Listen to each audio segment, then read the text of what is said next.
celui qui nomme domine, celui qui domine nomme.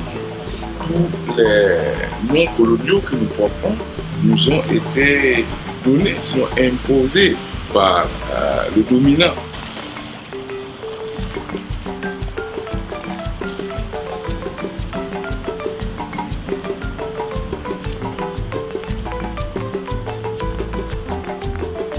Je vis en Allemagne et j'étais sur Paris pour un séminaire et c'était important pour moi, pour mes sœurs, qu'on puisse obtenir certains livres pour nos enfants sur les contes de chez nous, les contes de l'Afrique, parce que les livres qu'on fait lire à nos enfants, ici c'est surtout des livres européens racontant des histoires européennes, des fées et des je ne sais pas quoi, mais il faut des contes de nos ancêtres, des contes de chez nous, des histoires qui font vivre nos ancêtres.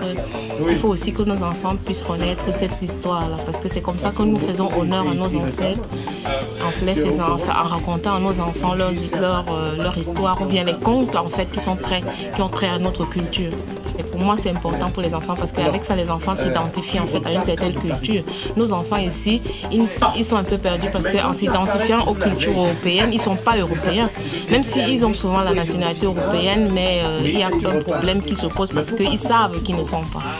Alors que quand ils ont des contes sur des noirs en fait, sur les porteurs de mélanine, avec lesquels ils peuvent s'identifier, je trouve que c'est important pour nos enfants. Est-ce que vous avez des débats sur l'Afrique avec vos enfants? Oui, toujours. Quelles sont les questions qu'ils vous posent généralement? C'est beaucoup, parce qu'il faut savoir du thème. Il y a des thèmes en fait concernant par exemple l'éducation ici, ou bien l'éducation, comment ça se passe chez nous, parce que les règles que nous donnons à nos enfants ici, c'est pas les mêmes règles que les Européens donnent aux leurs. C'est ce qui fait que nos enfants toujours ils ont posé des questions. Il faut être prêt à leur répondre, parce que sinon ils se trouvent confrontés au fait que dehors, quand ils sortent de la maison, ils sont confrontés à d'autres cultures, à une autre culture en fait qui n'est pas pareille que la nôtre. Ce qui fait qu'il faut, pour moi, il y a des livres, il y a des gens qui représentent notre culture. C'est bon pour les enfants, pour que les enfants puissent avoir aussi une idée qui ne vient pas seulement des parents.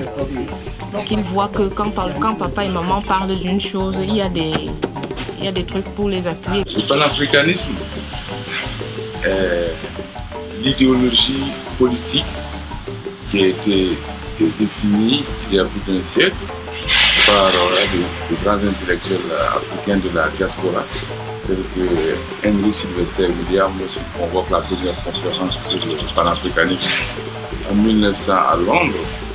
Ainsi vont s'en suivre d'autres rencontres d'intellectuels africains pour davantage approfondir cette question. Et le président du Ghana, professeur Kwame Nkrumah, va par exemple au congrès de Manchester à partir de 1945, être l'un des grands leaders politiques de ce mouvement. Et à partir des années post-indépendance, il a été question effectivement de la mise en place des États-Unis d'Afrique, ce projet porté grandement par le professeur Kwame Nkrumah, Africa Must Unite Now, malheureusement qui a été transformé en OUA, Organisation de l'Unité africaine, qui va se unir en Union africaine UA autour des années 2000. Et ce concept est en cours d'affinement au bout d'un siècle et plus. Aujourd'hui, la seule voie qui s'ouvre au continent africain pour pouvoir réellement se libérer du joug impérialiste, c'est effectivement la voie du panafricanisme, parce que unis, nous sommes forts, divisés, nous périrons. Voilà un peu toutes les grandes lignes qui vont contribuer à consolider cette approche politique et idéologique qui est le panafricanisme, et qui se renouvelle de génération en génération. Aujourd'hui, nous rêvons du panafricanisme des peuples. parce qu'il est resté longtemps à une théorie politique au niveau des intellectuels.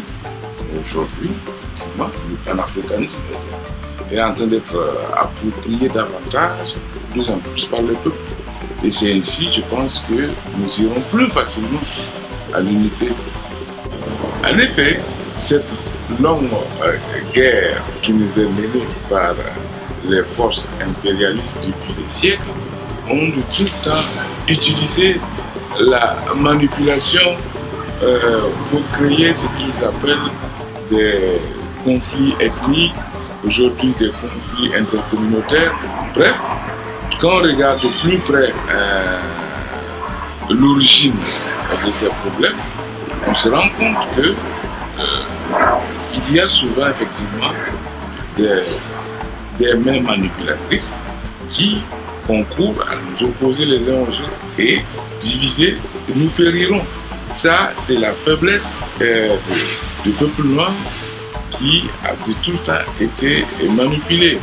Et c'est ainsi que quand on voit par exemple la disparition des grands leaders, c'est comme le disait le prophète président Patrice Emery Lumumba.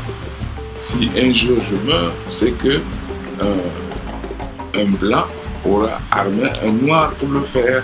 Et c'était tout le temps cette manipulation qui consiste à nous opposer à nous-mêmes. Et tant que nous ne trouverons pas une parade à cette faille qui est notre talon d'Achille même, nous aurons des difficultés à avancer. Et c'est vraiment le véritable problème, c'est de prendre conscience de notre faiblesse à ce niveau et de trouver des réponses adéquates à ces manipulations qui sont en cours en ce moment avec l'arme imparable de l'impérialisme qui est le terrorisme, qui nous ont tout le temps utilisé, et de tout le temps des razzias négrières à nos jours. L'arme terroriste a tout le temps été l'arme imparable de l'impérialisme occidental.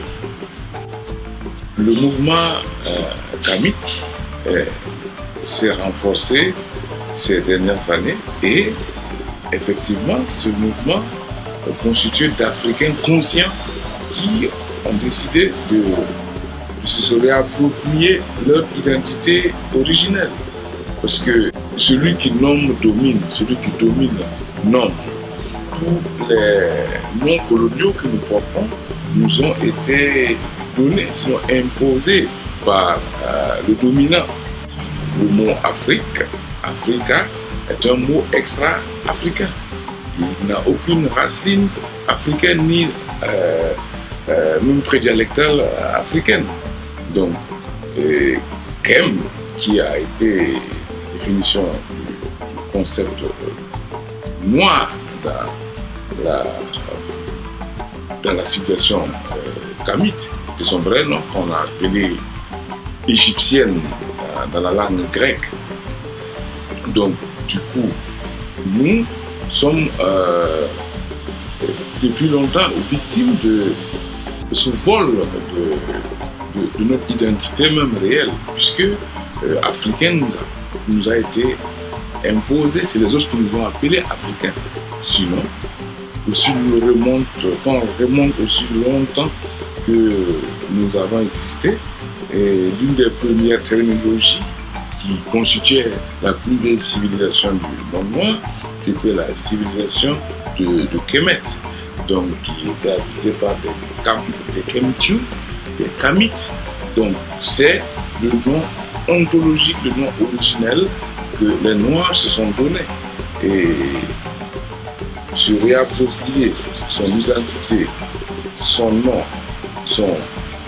son patrimoine historique et culturel est d'abord la première condition pour se réapproprier totalement soi-même.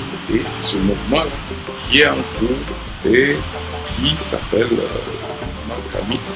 Et parce que le vrai nom des Africains, les Noirs s'appellent des Kamites, des Kemtu. Tout le problème est là. Ces religions ont été les premiers outils, les premières armes que l'impérialisme a utilisées pour conquérir le continent.